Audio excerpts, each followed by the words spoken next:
Bismillah, wassalatu wassalamu ala rasulillah. Rabbi shrah li sadri wa yassir li amri wahlul uqdatan min lisani yafqahu qawli. Rabbi yassir wa la tu'assir wa tammim bil khair. Let's begin lesson number 4.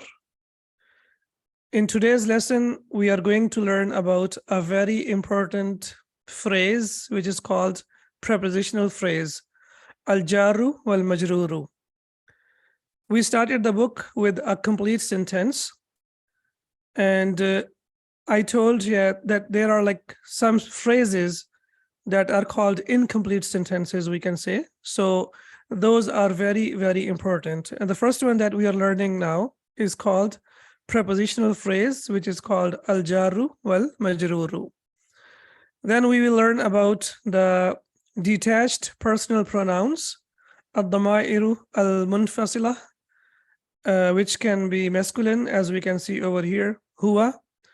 And huwa can be translated as he, and also it can be translated as it, because it is used for both. It's used for humans and also aqil and ghayr aqil. So that's why there is a possibility that it will be used for like book, or there is a possibility that it will be used like for qalam and for maktab. So that's why if it is used for a person, we translate it as he, and when it is used for a thing, we will translate it as it. And for the feminine, it is hiya, which means she or it. So if it's a person like Zainabu, we say hiya.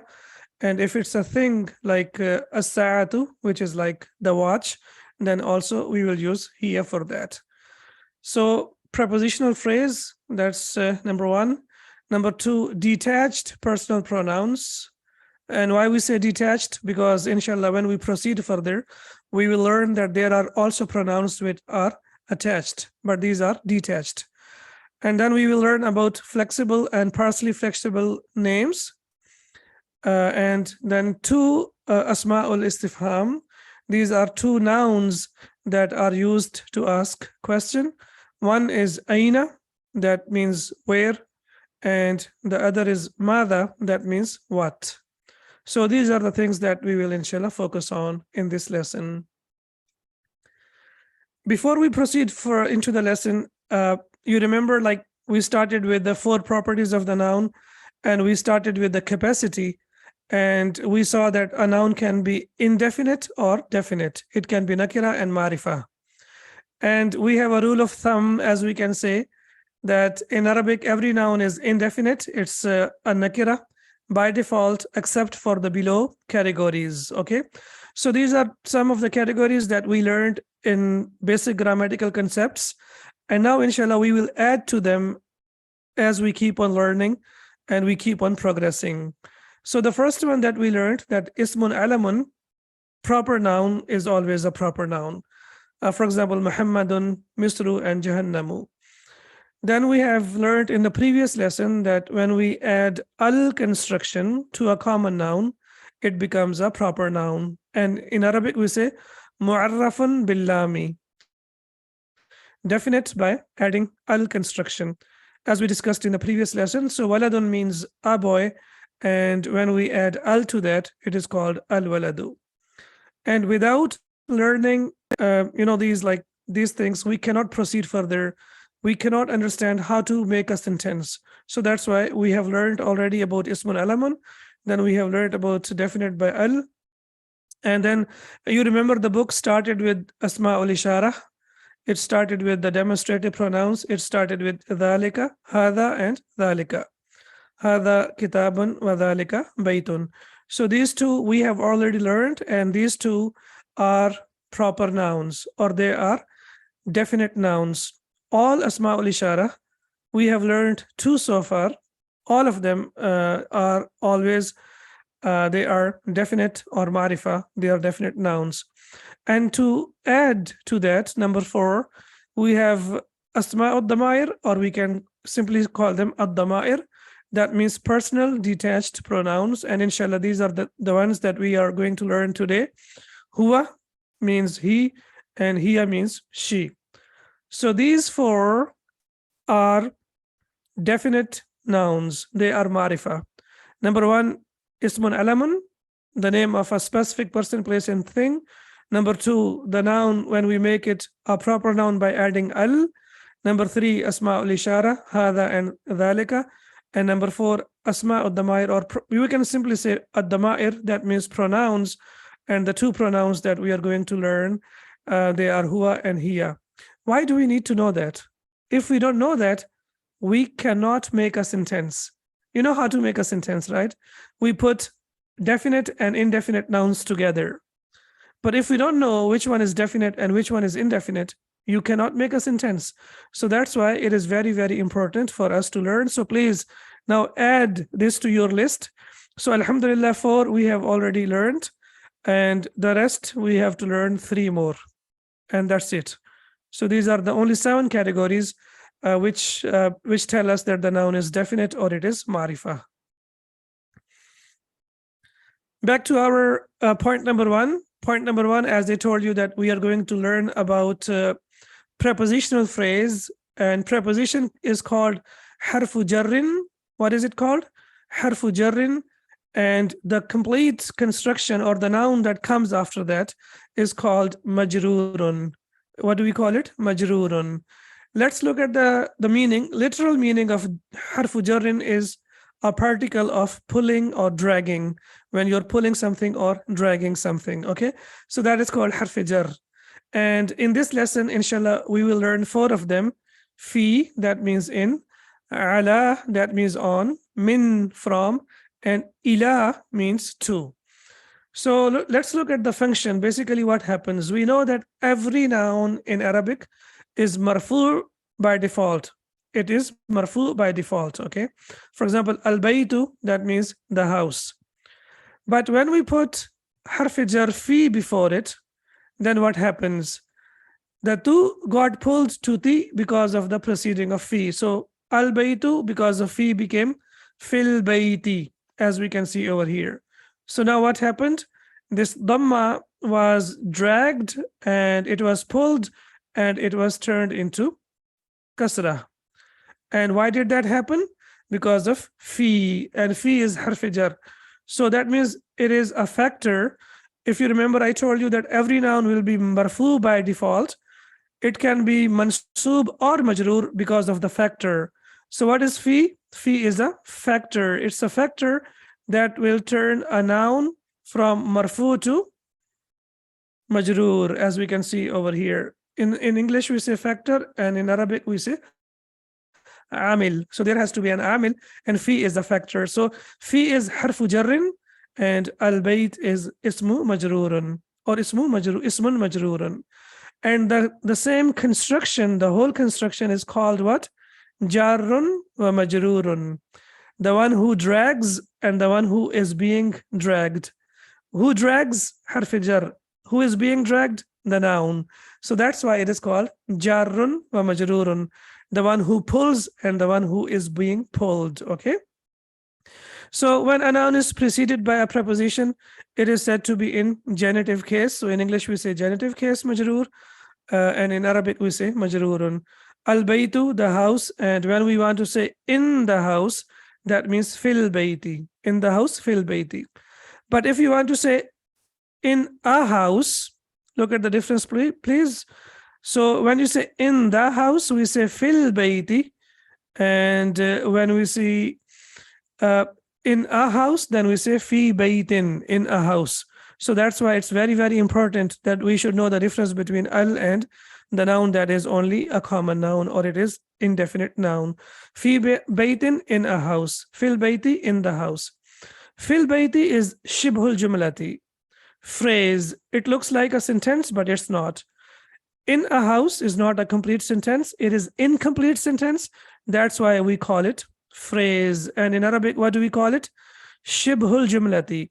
Shibhul jumlati means, in English, it means that it resembles a sentence, but it is not a sentence. It looks like a sentence, but it is not a sentence.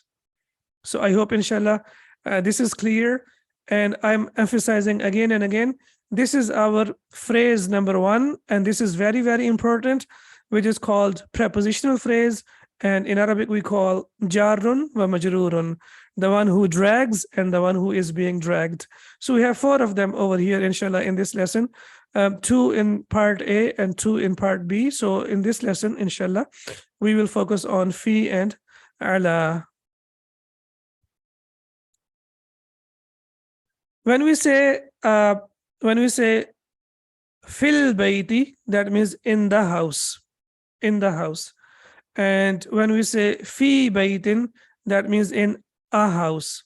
A house means it's indefinite place. It can be any place. It can be any house. But when we say fil bayti, in the house, that means we are talking or we are referring to a specific house. A house where you are referring to the person that you are talking about to, he knows about that, and you also know about that. That's why we say in the house. Like we say the house of Allah, Baytullah. So everyone knows about that, right? So when you say ana fil baytil mukarrami, I am in the holy house, so it will be clear from the context that you are saying that I am in Makkah.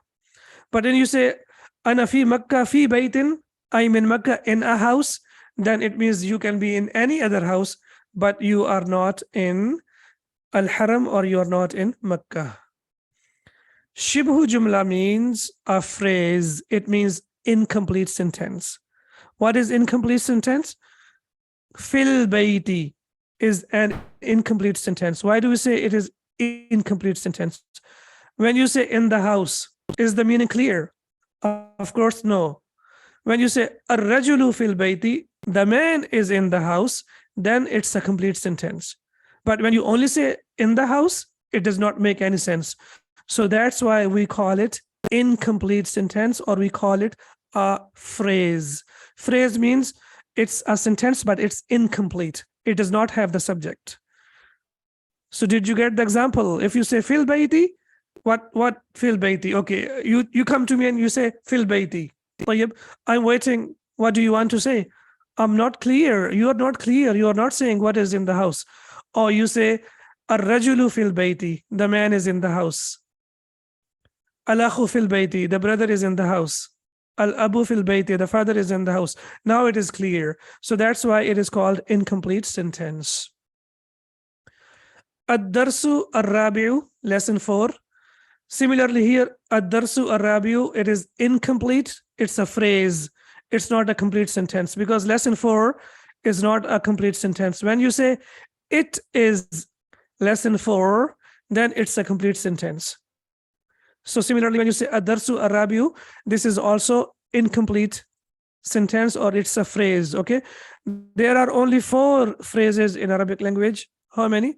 4 phrases. And inshallah, in this lesson, we are going to learn our phrase number 1, which is prepositional sentence. So this is number 1, alhamdulillah. So please focus only on phrase number 1, not about 2, 3, or 4. As of now, only focus on phrase number 1, which is a prepositional phrase, which means that it is a combination of a preposition plus a noun. Preposition plus a noun. So we say al-baytu, that means the house. And when we use fi before that, it becomes fil bayti, in the house. Okay, look at the pronunciation. When you recite it or when you read it alone, it is fi. But when you connect it with al, then ya is not pronounced. It becomes fil bayti, as you can see over here. Similarly, we have al-masjidu, and al-masjidu, as we know, the masjid. And when you say fi, and then after that al-masjidi, and when you pronounce it as a complete construction, you will say fil masjidi, in the masjid, then it will not be pronounced in the masjid. So look at this. It's a preposition, and in English it means in, and in Arabic it means fi. The second one that we are learning is ala. So al-maktabu, that means the desk. But when we say alal maktabi, it means on the desk.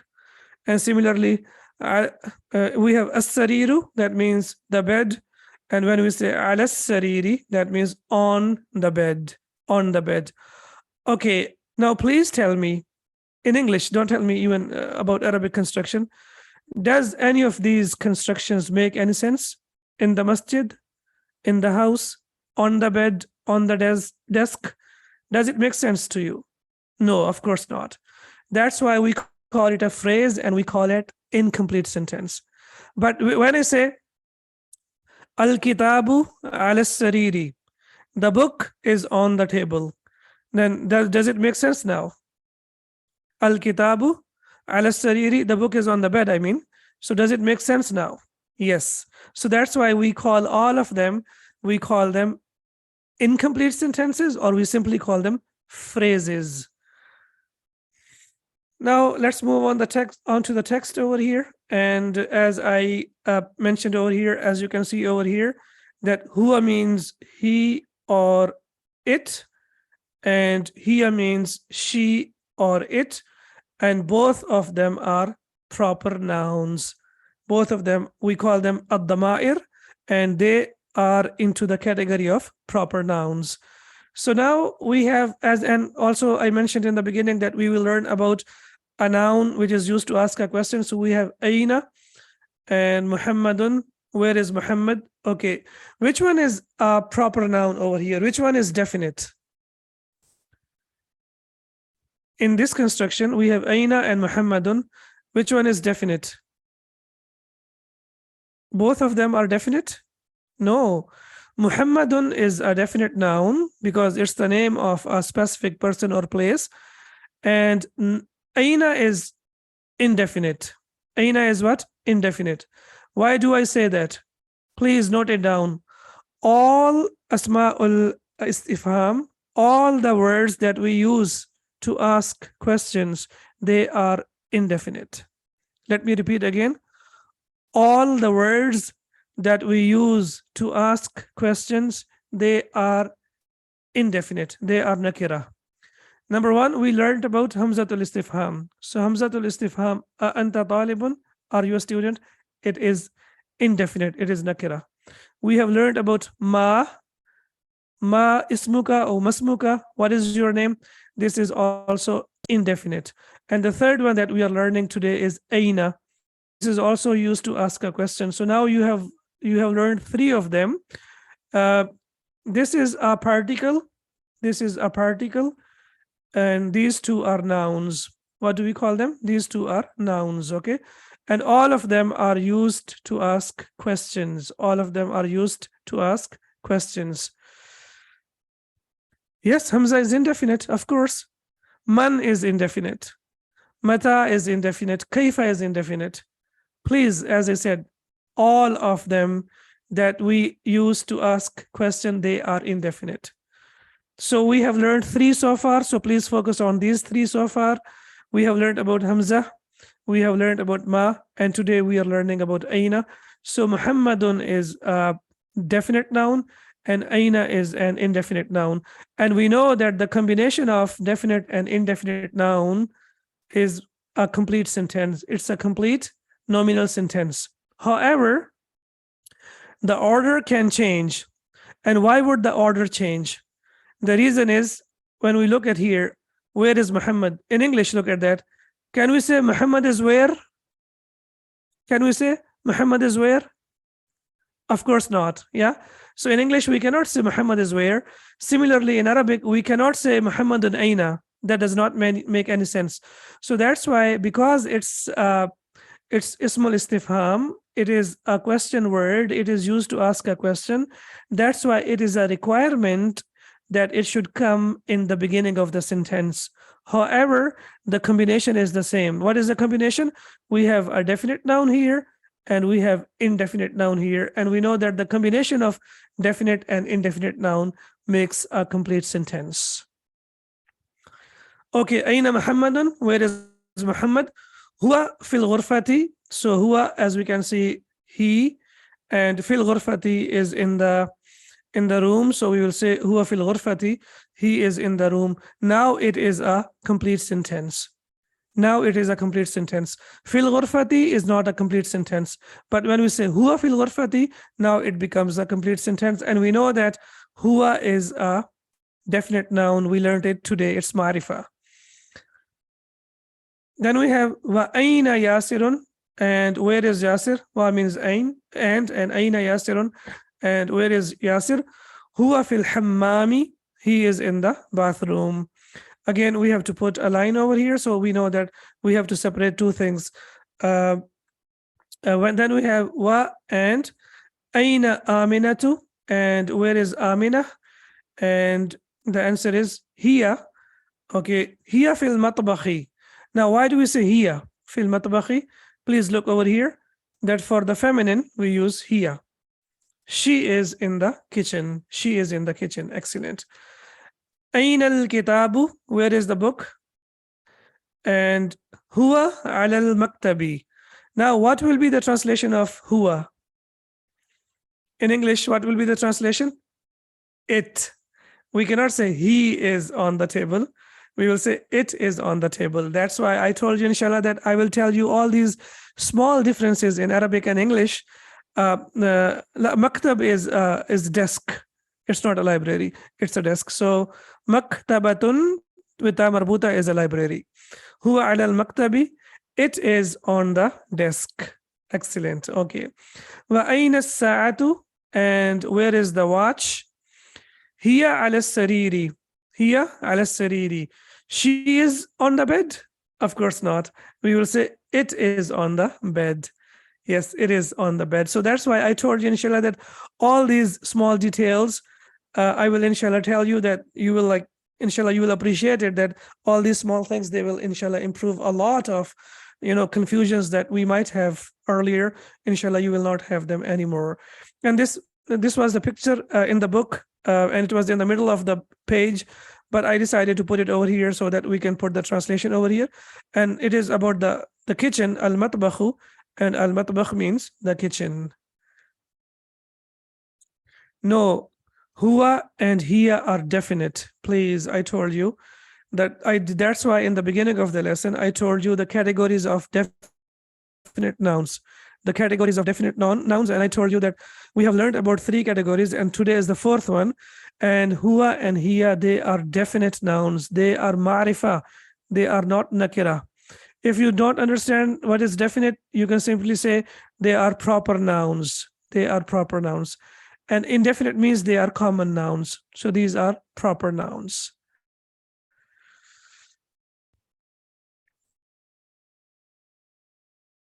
Yes, yeah, there is a question that asma'ul ishara are all of them are definite, and asma'ul istifham, the words that we use to ask questions, all the words in Arabic language, I will repeat again, all the words that we use to ask questions in Arabic language, they are indefinite, they are nakira.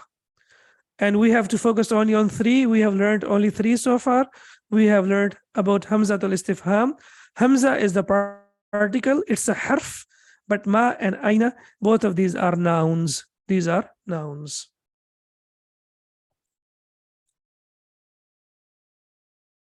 Ajib anil as'ilatil atiyah. Answer the following questions. And now we can see over here, tamarinu means exercises. Su'alun means question, su'alun. And the plural of su'alun is as'ilatun, questions. And what do we have over here? Ajib anil as'ilatil atiyah. Answer the following questions. An is also a preposition. It means about, or it means from. And that's why after that, the noun we can see over here is majroor, or it has kasra. An means from or about. Okay, so this is also a preposition. Ainal kitabu. Where is the book? Ainal kitabu. Let me test your knowledge. Yes, who remembers? Ainal kitabu. Huwa. Who remembers? Excellent. Huwa ala al-maktabi. It is on the desk. Aina Muhammadun. Where is Muhammad? Huwa fil ghurfati. Excellent. Huwa fil ghurfati. He is in the room. Aina sa'atu. Where is the watch? You need to be careful now. Watch is feminine. It's feminine. And why do we say it's feminine? Because it has atta al-marbuta. You remember we discussed in the beginning in gender that a noun that carries atta al-marbuta or the rounded ta, or the connected ta, or the ta that comes in the end, it is the noun will be feminine. So we will say hiya ala sariri. It is on the bed. Excellent. Aina Yasirun? Where is Yasir? Huwa fil hammami. Excellent. Huwa fil hammami. Aina Aminatu? Okay, please remember now, as of now, the only thing that you need to notice that it's a feminine name. So the feminine name does not accept tanween. The feminine name does not accept tanween, as we can see over here. But the masculine name, almost all of them accept tanween, except for the non-Arabic names or the categories. If you remember the categories I told you, the names of the prophets, like Ibrahimu, Ismailu, Ayyubu, Yaqubu, the names of the prophets, they do not accept tanween. But the Arabic names, all Arabic names, they accept tanween, even though they are proper nouns, but they accept tanween. But the feminine names, they don't accept tanween. So that's why we say Aina Aminatu. Where is Amina? Amina is hiya, isn't she? Yeah, hiya. So we will say hiya fil matbakhi. She is in the kitchen. Aminatu fil ghurfati. Aminatu. What kind of particle is this? Hamzatul istifham. Why do we use it? We use it to ask a question. Aminatu fil ghurfati. La Muhammadun fil ghurfati. So we have the answer here already. La Muhammadun fil ghurfati. Then we have the question. Yasirun fil matbakhi. Is Yasir in the kitchen? La Aminatu fil matbakhi. No, Amina is in the kitchen. Excellent. So we know that after the answer can be yes or it can be no only.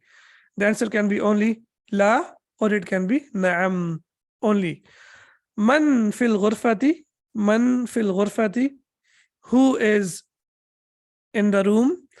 Muhammadun fil ghurfati. Muhammad is in the room. Excellent. And then we have waman fil hammami. And who is in the bathroom? Yasirun fil hammami. Yasir is in the bathroom. Mada ala al-maktabi. Okay, now we have a new noun or ismul istifham, or we can say a word that is used to ask a question. Mada, it also means what? It also means what? Mada ala al-maktabi.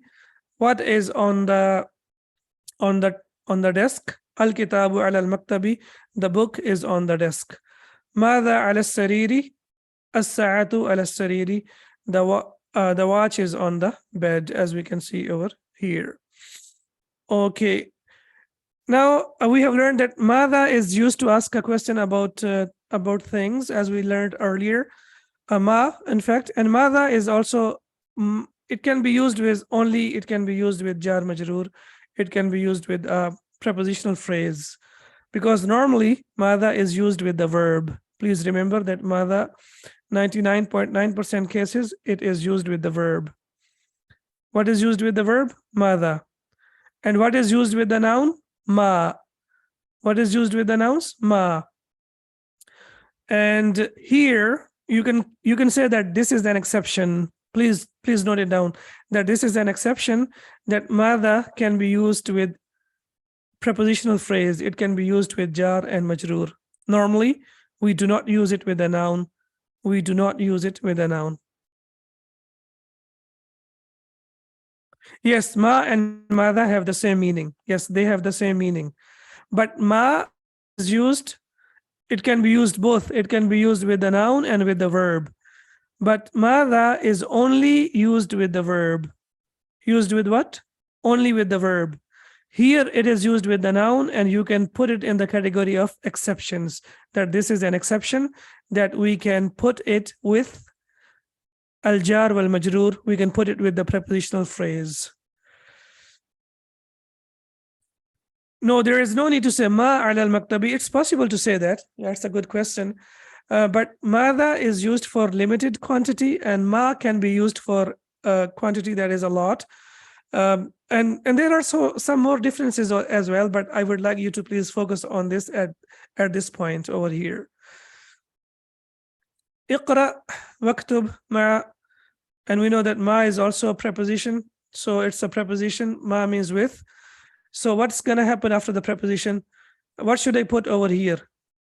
Dhamma, fatha, or kasra? Excellent. Kasra, because we know that after the preposition, the noun takes kasra. مع ضبط أواخر الكلمات. Excellent.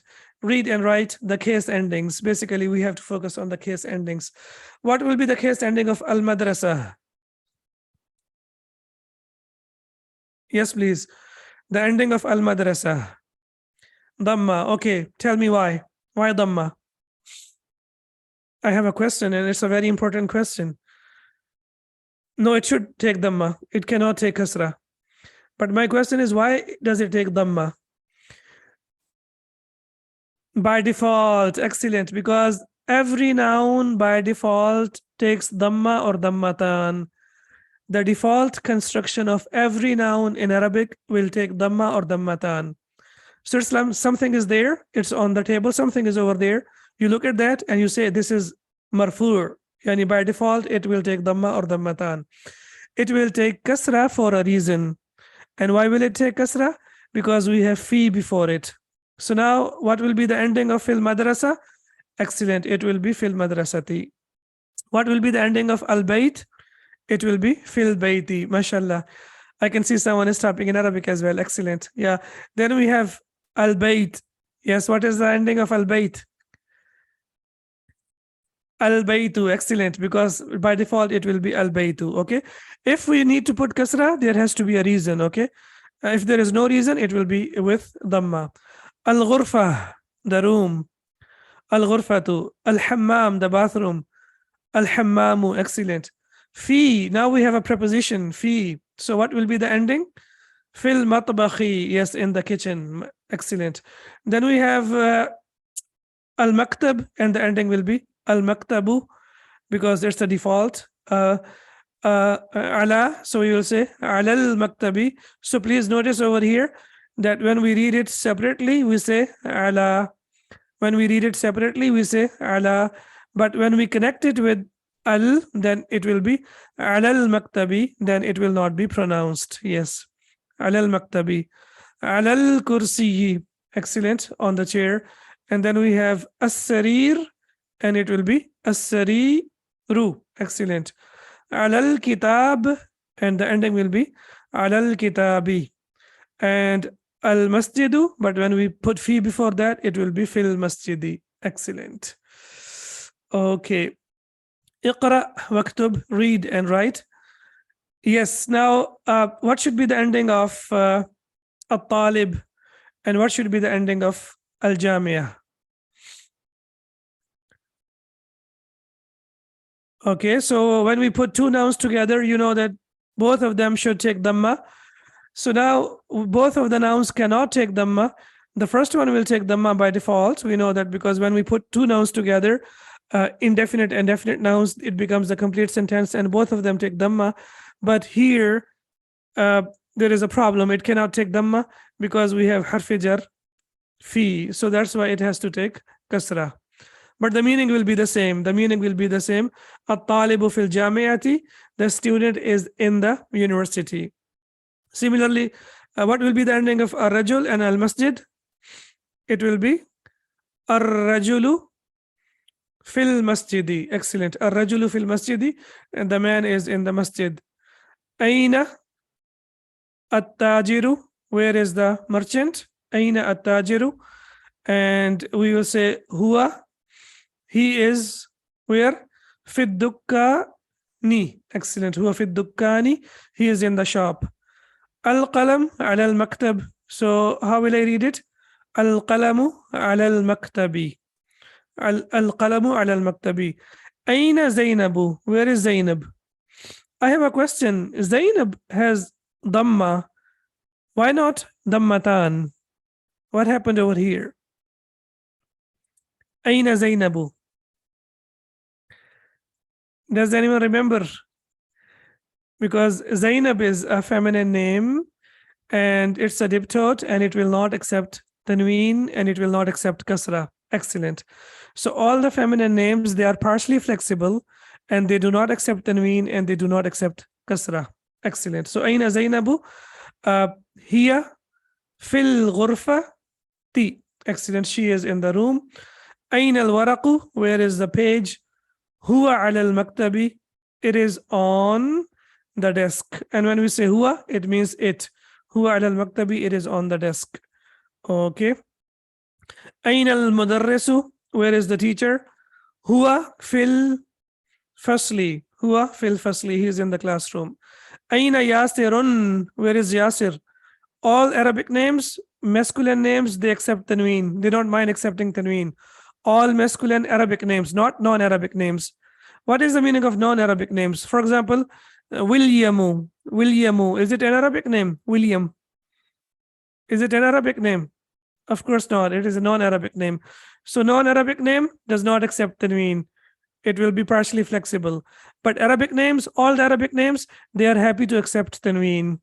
Like Muhammadun, Hamidun, Bilalun, Yasirun, Aliyun, Abbasun, Hasanun, Husaynun, Muhammadun, all of them, they are happy to accept tanween and they say we don't mind. But non-Arabic names, they say no, because we are non-Arab, so there has to be something that will differentiate us from the Arabs. So that's why they do not accept the tanween, and they are al-ajam. Yes, they are al-ajam, and we call it ujma. Huwa fil mirhadi, he is in the toilet. Ash-shamsu wal qamaru. Where should I put the line here? Should I put the line after shams? Or should I put the line after qamar? Or should I put the line after fi? Where should I put the line? Because I told you we have to put is rm. Where should I insert is rm? Ash-shamsu wal qamaru. Excellent. So we have to put after ash-shamsu wal qamaru, even though they are two, but because of wow, now they have become one. We change them into one, so they become one. Ash-shamsu wal qamaru. That means fa'il, the subject. Now, for example, we say Bilal and Muhammad. So Bilal and Muhammad, that means we will treat them as one and not two. Similarly, ash-shamsu wal qamaru was sama'u wal ardu. Even if we have 5, 6, 7, 8, 9, 10, all of them will be considered as one. And then after that, we have to put the line, and then we will say fis sama'i, in the skies. And man fil fasli, who is in the classroom. Man fil fasli. Intaha ad-darsu, end of the lesson. Subhanaka Allahumma wa bihamdika. Ashhadu an la ilaha illa ant. Astaghfiruka wa atubu ilayk. Assalamu alaikum wa rahmatullahi wa barakatuh.